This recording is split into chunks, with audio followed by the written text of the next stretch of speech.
On kulunut noin suurin piirtein puoli vuotta siitä, kun sorsanmetsästys päättyi. Sorsanmetsästyksen jälkeen olemme olleet niin sanotussa taukotilassa. Taukotilalla tarkoitan tilaa, jolloin emme ole metsästäneet. Syy tähän meidän taukohon on teerien ja metsojen kanta. Teerien ja metson kanta on ollut aina tällä meidän asuinalueella erittäin heikko. Suurin ongelma ei niin sanotusti ole tämä ruokamäärä ja suojaisat paikat tällä alueella, vaan petoeläimet.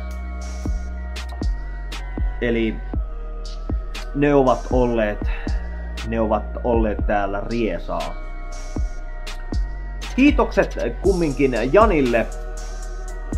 Janille, joka lupautui auttamaan meitä ja loukkujen avulla on pyydystänyt kettuja ja näätiä pois täältä meidän ruokintapaikan läheisyydestä.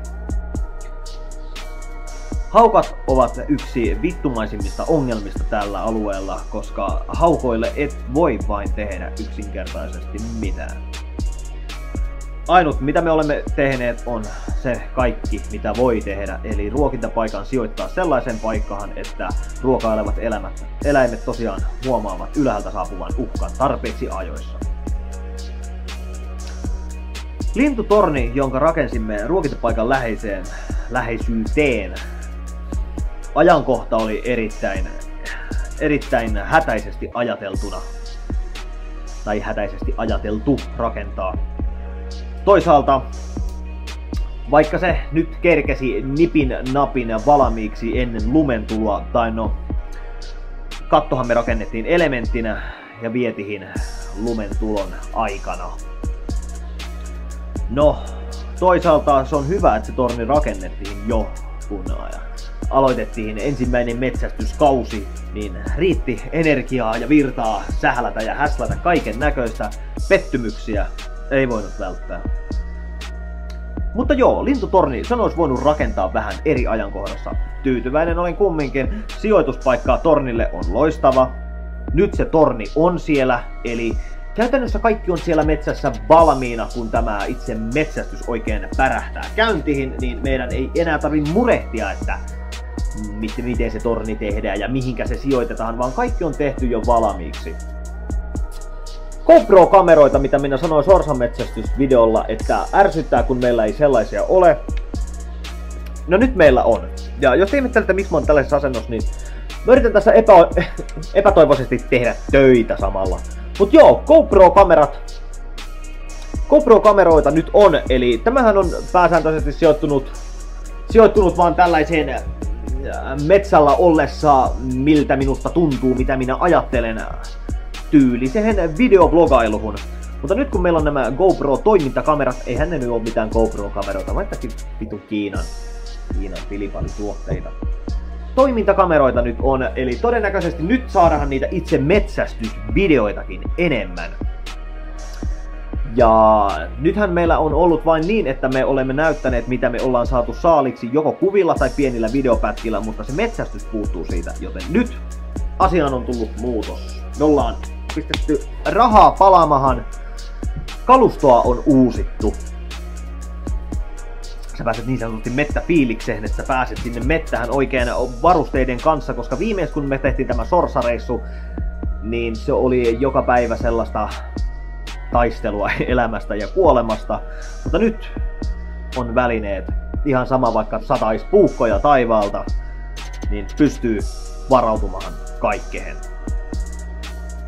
Pidemmittä puheitta, eiköhän siinä ollut kaikki, tällainen pieni infopakkaus tässä näin aluksi, mutta mitä tapahtui sorsanmetsästyksen jälkeen, tai siis sorsanmetsästyskauden päätyttyä, siitä nähdään nyt vähän materiaalia, mitä silloin tapahtui.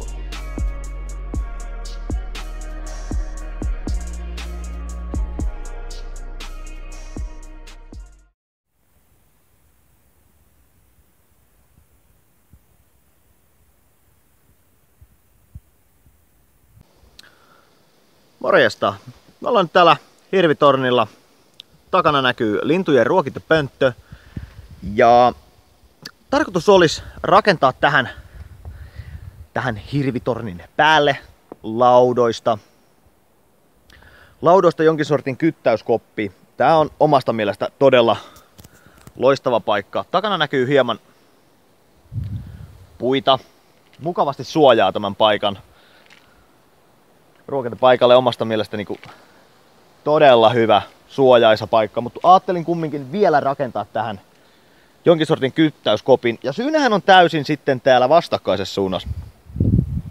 Koivupuut. Ne on yleensä täynnä teeriä iltaruokinnan aikana. Aamuruokinnan. Miksi puhun ruokinnasta? Mä puhun ruokailusta. Aamu, ilta, syönnillä on se sana mitä haen. Syönnin aikana yleensä koivupuut on täynnä teerejä. Ja. Omasta mielestä todella loistava paikka tornille. Mutta menihän siinä kumminkin aikaa saada ja löytää tämä oikein suotuisa paikka tälle tornille. Siinä meni parikin kuukautta selvittää, että mihin teeriä pyörii ja mihinkä me ruvetaan niinku rakentamaan tätä koko härveliä, ruokintapaikkaa, tornia.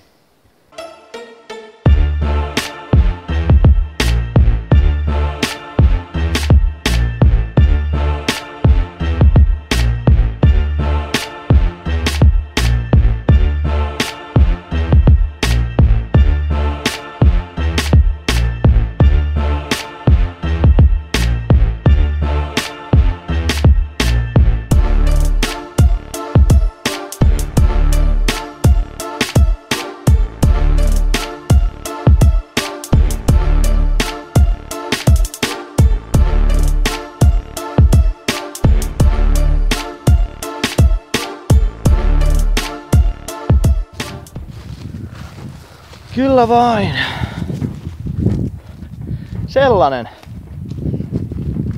Sellainen siitä tosiaan tuloo.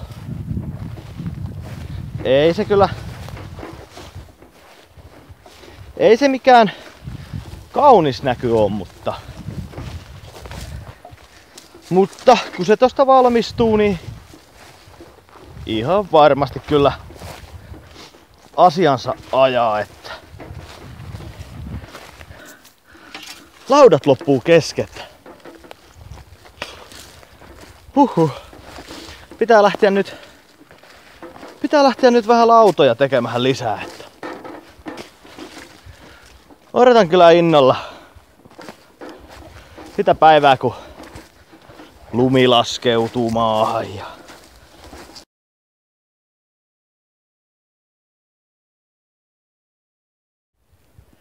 taustalta kuuluu ihme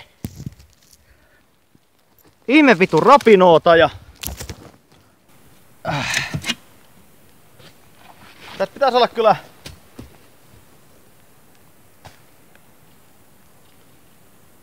pienempi lapio.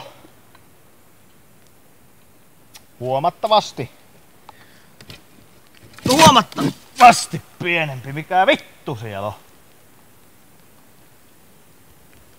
Saatana, loppuu se pelle. Antakaa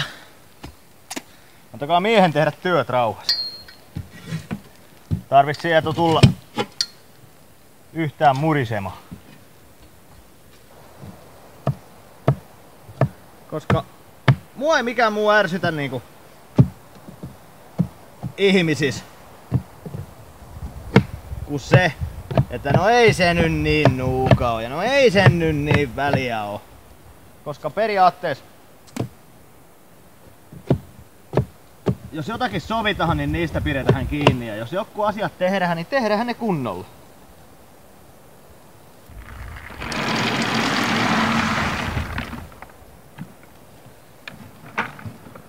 No, sanotaan näin vaikka, että ei ihan toimi herneillä. Vai toimiiko? Katsotaan. Kyllä se aika lailla.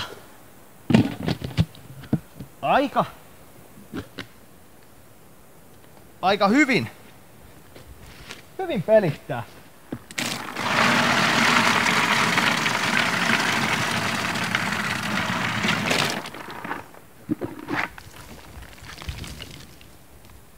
Hyvin pelittää.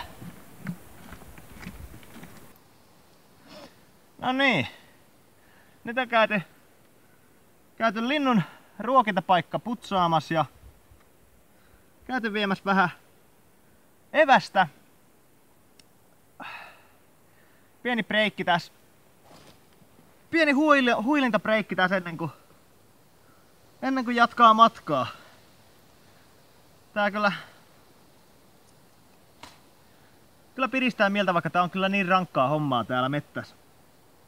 Varsinkin noitten kaiken maailman ruokien ja puutavaraa ja mitä kaikkea mulla nyt tuossa on ollutkaan, tornin rakennusta ja tällaista, niin kyllä se voimille ottaa, mutta kyllä mä uskon, että kyllä se vielä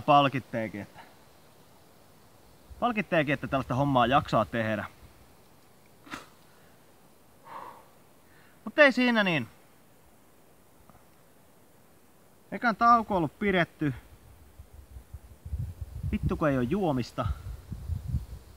Mutta ei siinä niin. Mä jatkan matkaa.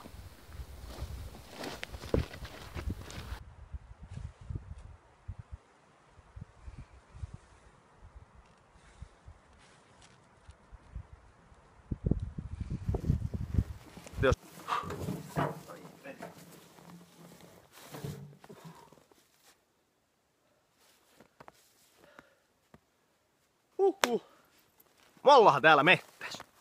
Mä sain vihdoin ja viimein tuon tornin katon tänne roudattua. Ja nyt enää olisi jäljellä tuo noin Palttierallaan 200 metrin matka sitten tuolla avomaastossa, jonka joutuu ihan miesvoimilla kantamaan. Mä ajattelen tässä, että jos Jonne tulisi paikalle ja pääsis vähän auttamaan mua, koska mä en mielelläni haluaisi yksin ruveta repimähän tuolla mettikössä.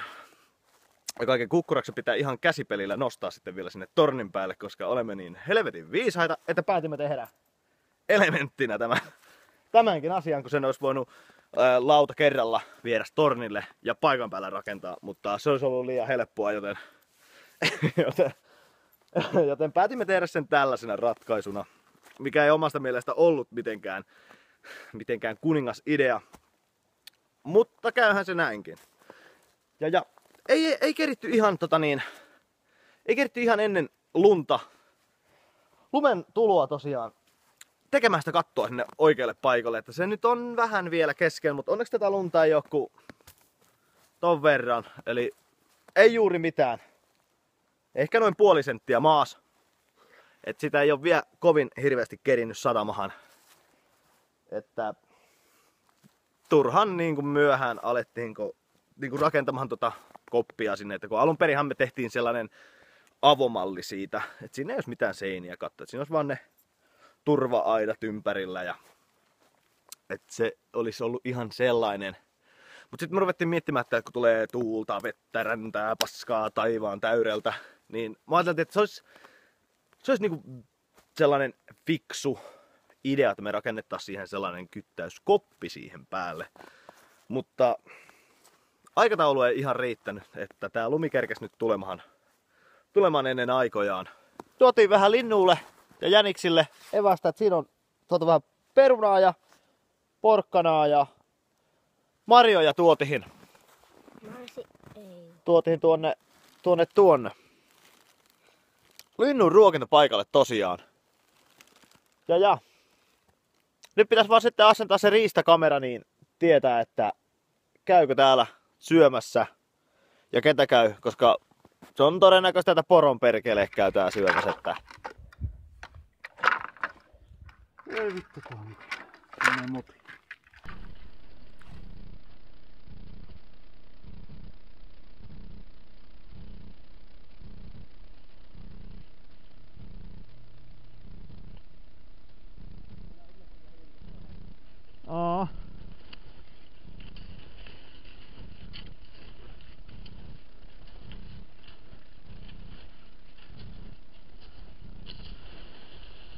Joo, ei paljon uppua.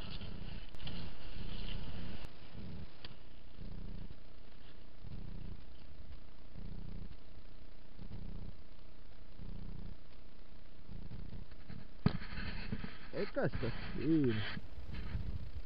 Terve! Mä oon täällä kyttäystornissa ja iski nälkä. Nälkä iski tosiaan kesken ruokintaoperaation. Ja kun noita lintuja nyt ruokkii, niin se ei oo niin tarkkaa, että tässä on hieno lautanen, missä ne on. Ei, siis mun mielestä se on tärkeää vaan, että sitä ruokaa on. Ja kun sen ruokinnan aloittaa, niin ei lopeta kesken. Miksi mä haluan tällä leivällä, koska mä ajattelin syödä sen, mutta mä ajattelin, että mä teen tästä tällaisen pienen tilapäivityksen. Onko se tilapäivitys? Ei oo, mutta kumminkin. GoPro-kamerat, tai ei tää GoPro, tää on toimintakamera. Nyt ehkä toivottavasti niitä mettästysvideotakin saattaa tulla vähän enemmän. Ja mettäsuksilla tosiaan lähdin testaamaan tänne sen yhden kerran, kun mä kävin täällä ilman suksia, niin mä tajusin, kuinka vittumasta se on täällä munia myöten rämpiä menemähän. Joten paljon fiksumpaa se on. Fiksumpaa ottaa nuo mettäsukset. Mulla nyt on ollut tässä häslinkiekon tytär syntynyt ja jäänyt vähän vähälle tämä niin sanotusti mettäs kulkeminen. Ja nyt noin varmahan, onko siitä hurjat kuukausi sitten viimeksi kävin ja mä olin jo aivan unohtanut, kuinka vitun mahtavaa tää luonnosoleminen on. Herran jumala, tässä muuttuu vielä vittu hipiksi, saatana. Mutta joo, hipiksi ja vittu kai kinkkumakkara voi leivät mukana. Siellä on itse asiassa pekonia. Pekonia, kananmunaa, juustoa. Ai. Vielä kun olisi tonnikala seas, niin siinä olisi niinku kunnon ateria. Mutta ei mun pitänyt pistää mun leivistä puhua, vaan siitä, että nyt ollaan täällä. Me ollaan täällä upeassa tornissa. Vähän keskenään. Mua itseä häirittää suunnattomasti, kun täältä alhaalta sain mä nyt tämän puolen mä sain vedettyä umpeen, mutta loppu perkele lauta kesken. Tosiaan, ruokintapaikka on, sitä ei nyt varmaan näy, mutta siellä se on. Hienoa. Mahtavaa, kerrassaan upea. On pojat aivan ristuksen komea ilma. Ja vitu hyvää leipää. Se on jännä, miten leipä tai ylipäätään nyt ruoka maistuu paremmalta mettässä. Joo. Mut ei mitään. Mä syön tän leivän ja matka jatkuu kohti uusia seikkailuja.